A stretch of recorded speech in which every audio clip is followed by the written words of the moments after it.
Merci. Adrienne Todd. Mon propos ne sera pas long.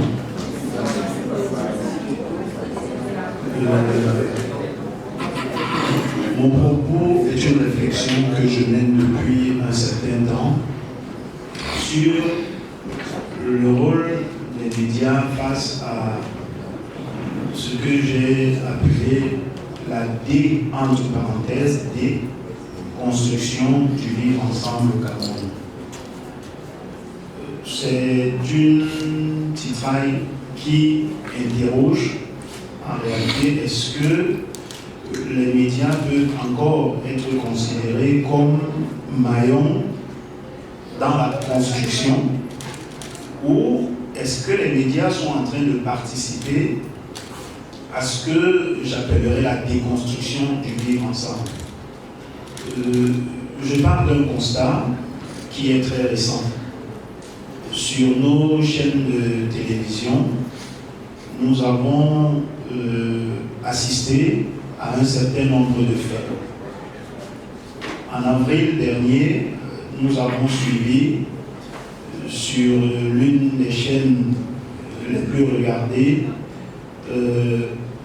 un panéliste appelé ouvertement chacun à rentrer chez soi. Le second, nous avons également observé toujours sur la scène médiatique comment est-ce que le NDOP, le tissu, le NDOP qui est quand même l'un des symboles les plus emblématiques des Grassfields, avait été brûlé, n'est-ce pas, dans une région, dans un coin du Cameroun, notamment à Bayonne. Enfin, je parlerai toujours courant mois de mai des affrontements intercommunautaires à Saint-Mélima, qu'il n'est pas nécessaire de rappeler. Alors, tout ceci au-delà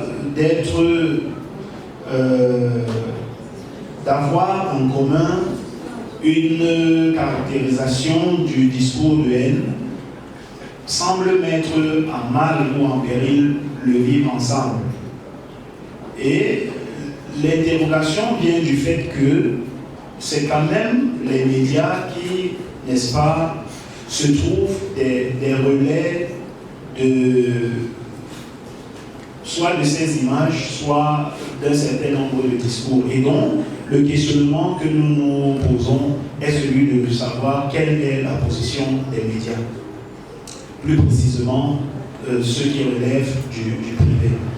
Et donc, nous avons mené un certain nombre de recherches à la fois documentaires et des entretiens. Nous aboutissons, même si nos résultats ne peuvent pas à l'heure actuelle être considérés comme un aboutissement absolu, mais il y a deux fortes tendances qui se dégagent. La première tendance renseigne que, effectivement, les médias œuvrent pour, n'est-ce pas, la déconstruction des discours de haine. Les médias œuvrent pour le vivre ensemble. Comment? En justement inscrivant dans l'agenda médiatique cette thématique-là, les médias participent au moins à construire une conscience collective sur ce sujet. Il est dit et établi que lorsque les médias ne parlent pas d'un sujet, le sujet n'existe pas. Et donc le simple fait que les médias prennent sur eux de mettre en débat la question du vivre ensemble, la question des discours de haine, il y a là, dans une certaine mesure, une certaine construction de l'imaginaire social au sujet de cette question. Maintenant, une fois qu'on l'a dit, cette contribution des médias à travers notamment l'espace public, des débats télévisés, que ce soit la CRTV, que ce soit Vision 4, Canal 2, etc., etc., nous avons observé qu'il y a un certain nombre de débats organisés autour de la question où les uns et les autres s'interrogent soit sur les causes, soit sur le comment s'en sortir, etc. Mais l'autre élément qui apparaît comme un aspect fort de notre réflexion, c'est que certains acteurs ne manquent pas de révéler que, au-delà de tout, et d'ailleurs les panélistes qui sont passés en matinée ici ont révélé, ventre affamé n'a point d'oreille. Aimé Robert Bienal le disait encore ici, les médias en tant que filtre ne peuvent pas jouer ce rôle dans un contexte de précarité, dans un contexte de clochardisation des hommes de médias, parce que l'homme du média doit pouvoir vivre de son métier.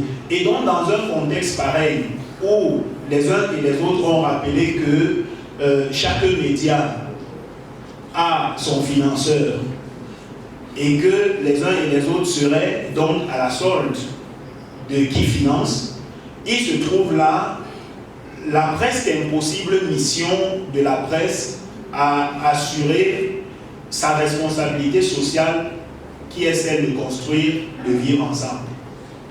Et donc on est là face à une situation, encore une fois, de questionnement. Qu'est-ce que la presse camerounaise peut véritablement faire?